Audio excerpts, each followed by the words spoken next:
कांग्रेस के पास एक ही मुद्दा था, वो भी बीजेपी ने छीन लिया। जातिगत जनगणना नहीं करा रही सरकार, बीजेपी नहीं कराना चाहती है और उसको हर कदर भुनाया गया राहुल गांधी से लेकर तमाम कांग्रेसी नेताओं के द्वारा।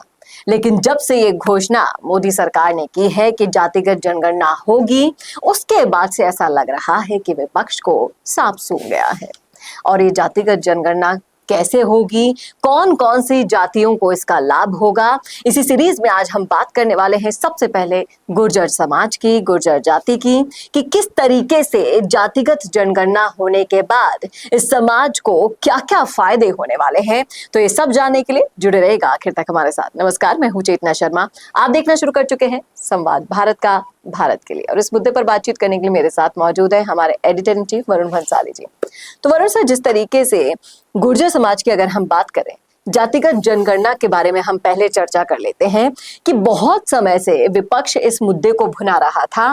तमाम पूरे देश भर में जहां भी रैली होगी, जहां भी संबोधन होंगे, एक ही मुद्दा उनके पास था, वो भी अब सरकार ने छीन लिया है, जातिगत जनगणना। देखिए, सबसे पहले मैं आपको ये बताता हूँ कि गुर्जर जाति को बहुत सारे फायदे होने वाले हैं, ये हम इस वीडियो में अभी बात करने वाले हैं। लेकिन भाजपा ने आगे आकर बैटिंग की है और कहीं ना कहीं कांग्रेस को पूरी तरह से पछाड़ दिया है। अब ये कैसे पछाड़ा है, ये समझने की बहुत खास जरूरत है, क्योंकि आपको इस बात को समझना पड़ेगा कि कांग्रेस के पास ये मुद्दा आखिर था क्यों।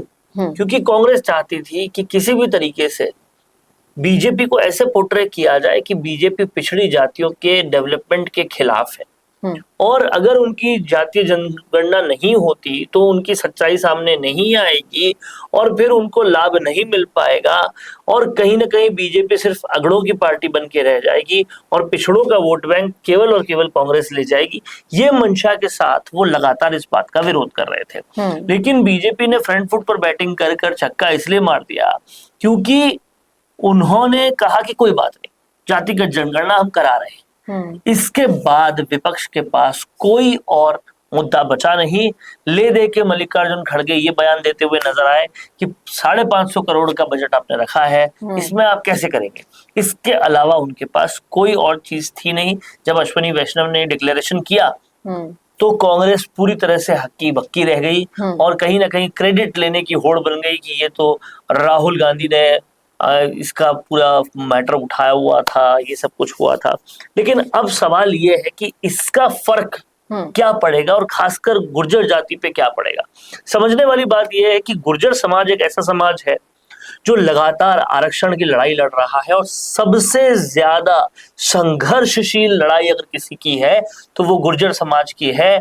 आज भी वो दिन याद आके रोते हैं कई आंसू, कई सारे लोग, जब याद आता है कि कैसे आरक्षण की मांग को लेकर पटरियों पर जान दे दी थी बहुत सारे लोगों ने, और किस तरह से वो संघर्ष हुआ था। कितने दिन, कितने महीने लोग अपना काम काज छोड़कर पटरियों पर बैठे थे, और लगातार वो आंदोलन भी बार बार हुआ था, लेकिन अभी तक भी पूरा लाभ कभी मिल नहीं पाया।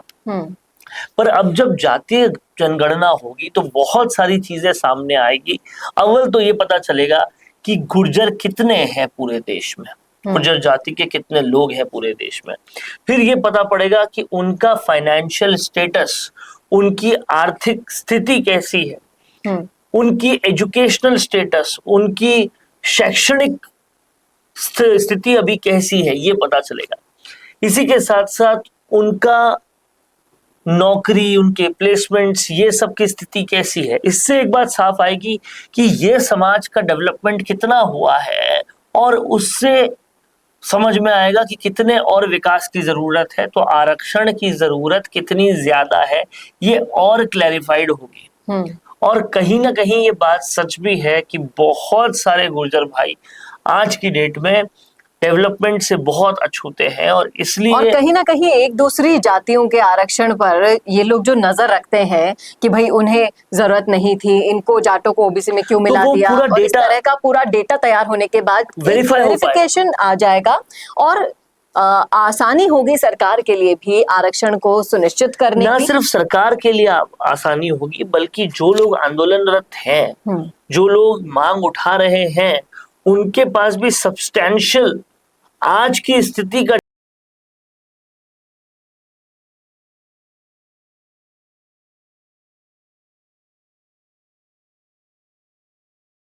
होगा कि ये वजह है हमारी इस मांग को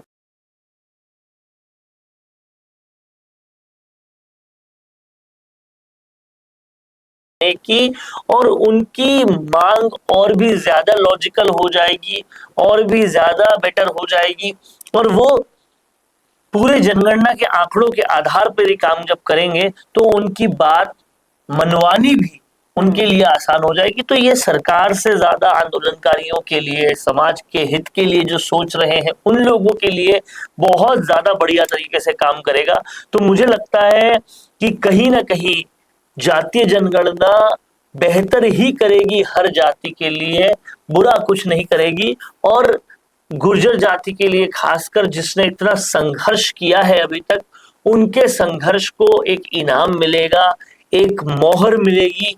ये पता लगेगा कि हाँ, कितने गुर्जर भाई जो है वो आज भी विकास के आसपास भी नहीं है, और इसलिए इन्हें आरक्षण देकर नौकरियां देना जरूरी है।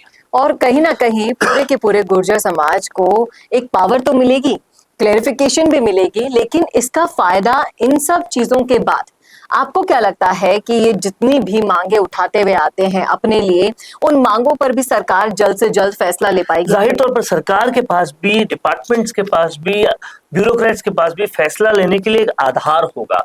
आधार होगा वो डेटा। उनको फैसला लेने में जो कोई भी दिक्कतें आ रही थी वो डेटा क्लैरिफाई करेगा, और इसलिए ये जातिगत जनगणना बेहद इंपॉर्टेंट हो जाती है, खासकर आरक्षण की दृष्टि से और एक समाज को ऊपर उठाने की दृष्टि से। जी, अब देखना वाकई में दिलचस्प होगा कि एक लंबे समय से संघर्ष कर रही गुर्जर जाति, गुर्जर समाज को अब इस जातिगत जनगणना का कितना फायदा मिलने वाला है, और अब जाकर लग रहा है कि उनकी स्थितियां सुधरेगी और समाज में वो जो स्थान पाने की कोशिश कर रहे हैं वो उनको मिल सकेगा, और सरकार भी उनका साथ दे पाएगी। क्या कहते हैं आप इस मुद्दे पर? रखिएगा राय कमेंट बॉक्स में। कैसा लगा वीडियो ये बताना ना भूलेगा, और ऐसे और वीडियोस के लिए देखते रहिए संवाद भारत का, भारत के लिए। नमस्कार।